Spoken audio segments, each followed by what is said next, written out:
Si descubrimos algo inusual en tu gasto, te avisaremos inmediatamente. Y si hay algún problema, verificaremos que no sea tu problema. American Express. Libera el potencial.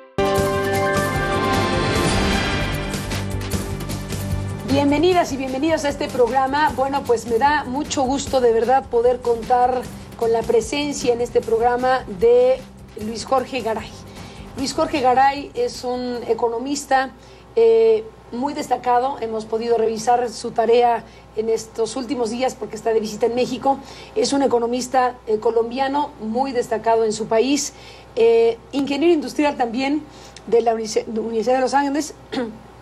Y bueno, a reserva de que su biografía es muy amplia y muy reconocida, debo decir que está en México porque está hablando de un libro que ha publicado junto con Eduardo Salcedo Albarrán y otros autores, en este caso también mexicanos y de otras nacionalidades. Y es un libro que se refiere al narcotráfico, a la corrupción y al Estado. ¿Cómo afectan las redes ilícitas a las instituciones? Luis Jorge, gracias y bienvenido. Muchas gracias. ¿Cómo se describe, cómo se plantea el problema del narcotráfico y, mejor aún, de la delincuencia organizada, de la corrupción y de las instituciones en los países? Sí, uno de los elementos básicos es que en general se ha considerado que el Estado se encarga de reprimir y atacar al crimen, sea organizado el crimen callejero o individual. Sin embargo, en la historia de las instituciones y en la evolución de diferentes procesos de crimen organizado y de redes ilícitas en varios países, y no solo vinculados con el narcotráfico, se encuentra que hay estadios de estos procesos en los cuales funcionarios e incluso instituciones se ponen en favor de intereses criminales ilícitos y aprovechan la estructura del Estado para lograr alcances no previstos en la sociedad ni tampoco incluso en las políticas públicas. No todos los países ni todas las circunstancias siguen la misma trayectoria. Hay trayectorias muy diferenciales porque la institucionalidad y la tipología de crimen varía entre países. Alguien decía que las mafias o el crimen organizado sin territorio y sin Estado no existiría. Entonces, una razón de ser es buscar primero el predominio territorial para el ejercicio de sus funciones ilícitas, y dentro del predominio territorial no solo militar, sino cada vez creciente más político y social, poder tener una incursión en las instituciones para tomar provecho de ellas no solo por los recursos públicos, sino más fundamental, por poner en funcionamiento el mismo aparato del Estado para sus propios propósitos. Ahí no solo entran funcionarios, sino también entran agentes legales del sector privado y de una diferente tipología. Empresarios, como decíamos. Exactamente. ¿Cuáles son las autoridades capturadas normalmente? En general, en muchos países hemos notado que se empieza por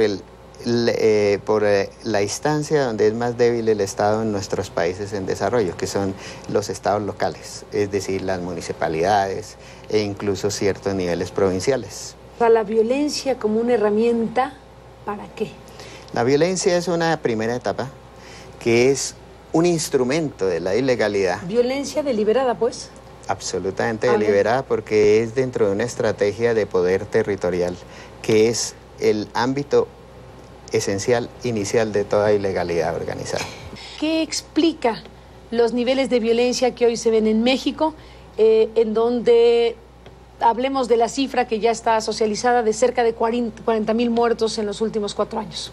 En el caso de México... Y prácticas horrorizantes también, decapitados, cosas horrendas. En el caso de México, a diferencia de Colombia, en la época de los 80 y 90 no hubo grandes conflictos y guerras entre los carteles, sino episódicamente, como fue el cartel de Cali en colaboración con el Estado colombiano en la búsqueda de combatir al cartel de Pablo Escobar. Entonces, ahí hubo el crimen con el Estado para combatir al más fuerte. En ese caso, y en general era un cartel predominante en contra del Estado y la sociedad.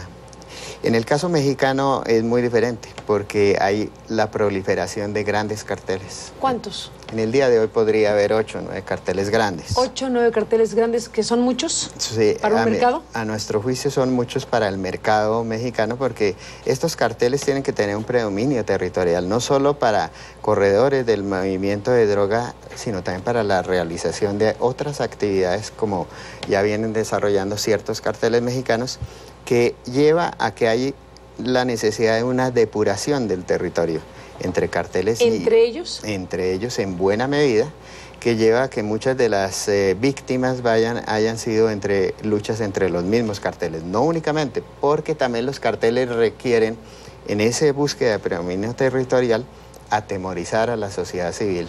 Cuando se resuelva esa disputa feroz entre muchos cárteles en México y prevalezca uno o dos, ¿bajará dramáticamente la violencia?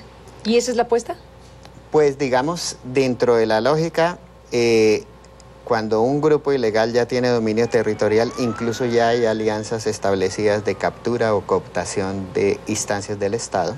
Evidentemente, el uso indiscriminado de la violencia ya no es tan necesario e indispensable, y se puede reducir los niveles de violencia, se puede reducir.